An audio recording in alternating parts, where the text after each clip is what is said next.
1.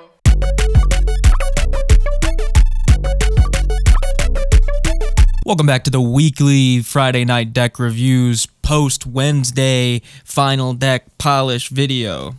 That's right, we finally locked in a name. This week we looked at Wooden Dread's Ultimate Green Goblin deck, and we also took a look at Donut Ring's Sarumon the White Hand list. You know how this goes. If you want to have your deck on these videos or Friday night deck review live streams, you can become a YouTube or Patreon member that starts as low as $1 a month. Also, feel free to become a member for like a month and then drop it after that. Completely fine. I will still review any decks you submit.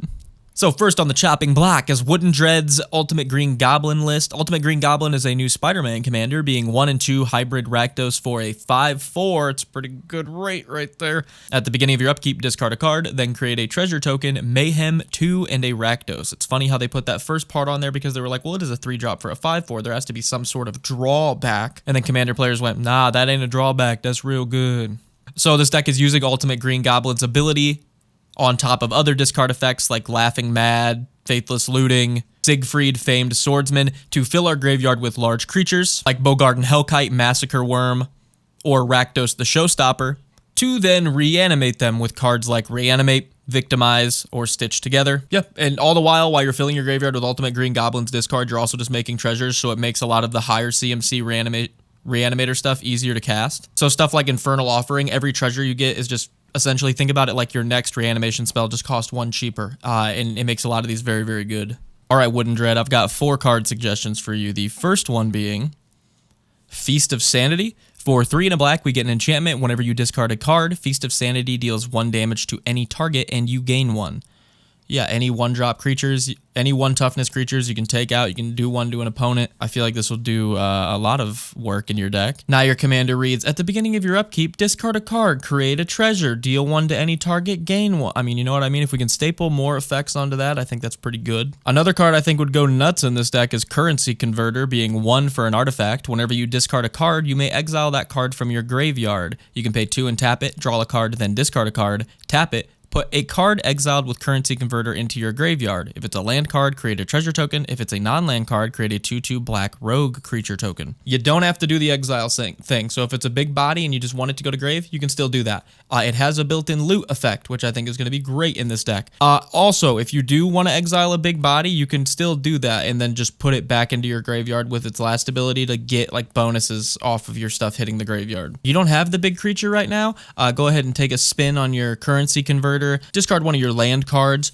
draw something, you might get something you need. Also, you can tap your Currency Converter next turn to convert that land into a treasure token. I think this just gives you a bunch of different lanes that you can take. Plus, 1-drop, 2 mana to do the looting effect. I think this is very low risk to run in the deck for how many lanes it opens up, but that's just me. The first card that popped into my head when I reevaluated your deck was Big Game Hunter. This is one of my favorite cards ever printed.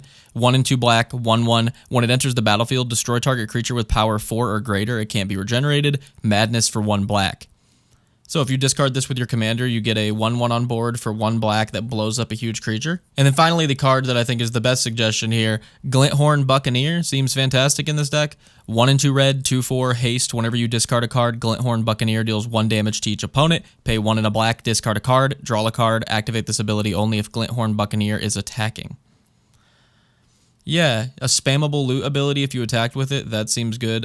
More importantly, shooting every opponent for 1 every time you discard a card, that seems not bad in this deck, if I had to guess. And there you be, Wooden Dread. I hope that was at all useful. If anybody else has any suggestions for these decks, by the way, feel free to drop them in the comments. Moving on, we're going to take a look at Donut Ring's Sarumon the White Hand deck. Sarumon the White Hand is 1, a blue, a black, and a red for a 2/5. Whenever you cast a non-creature spell, amass Orcs X, where X is that spell's mana value. Goblin and Orcs you control have Ward 2. So Donut Ring's whole strategy here is like an interesting take on quote-unquote Voltron. We're not swinging with a big commander, we're going to be swinging with a big Orc. So his whole goal is to play big spells that make us bigger and bigger Orcs, and then play equipments, a couple auras that you can throw onto this orc to make it a giant orc army token, and then bash face with that. We suggested some fling effects on the stream. He said he was going to be throwing in some fling effects, so that's cool. But I do have 2 suggestions for you, Donut Ring, that I think are very, very good in this list. First one is Embercleave. This 4 and 2 red legendary artifact equipment has flash, and it costs 1 less for each attacking creature you control. When Embercleave enters the battlefield, attach it to target creature you control. Equipped creature gets +1/+1, has double strike, and trample. This this is where arguments lose me in Magic, because I understand the argument of, but Nick, I'm going tall. I'm only going to be swinging with one thing. It's only going to reduce the cost by 1. If this was just a 6-drop, I would still recommend this card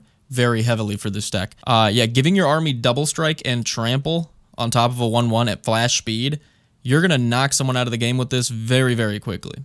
Swing with an 11 army. They're like, yeah, I guess I'll take it. Oh, you took it? I'm going to pay 5 and equip this to it. So you take 24, actually. Yeah. And my second suggestion here is another equipment. Draknien. No idea if that's how you say it. Feel like I nailed it, though. 4, a black, and a red for a legendary equipment. When it enters the battlefield, exile up to 1 target creature. Equipped creature gets +X/+O, and Menace, where X is the exiled card's power, and it equips for 2. Yeah, we just smoke the other thing that's fighting for alpha priority at the table other than our giant army token. We say, nah, our army token wins, buddy, and it also absorbs your big thing, and gets Menace. I see no downside here. Swap out one of your removal spells for Draknien, and I think you'll be fine. Plus, both these equipments add 6 more counters to your army token on top of what they're doing. But yeah, Wooden Dread and Donut Ring. Let me know if any of these card suggestions were of any use to you guys, and if anybody in the anybody watching has any suggestions, they can drop them in the comments. If you yourself want to submit one of your decks for Friday night deck reviews and Wednesday night deck review final polishes, you can consider becoming a YouTube member or a Patreon member. Also, if you want to pick up any of the cards you saw today, you can consider using my TCG Player affiliate link down below. Helps me out a ton. Cost you guys nothing. Watch out for Friday's video. I think it's going to be a banger, and I'll see you guys there.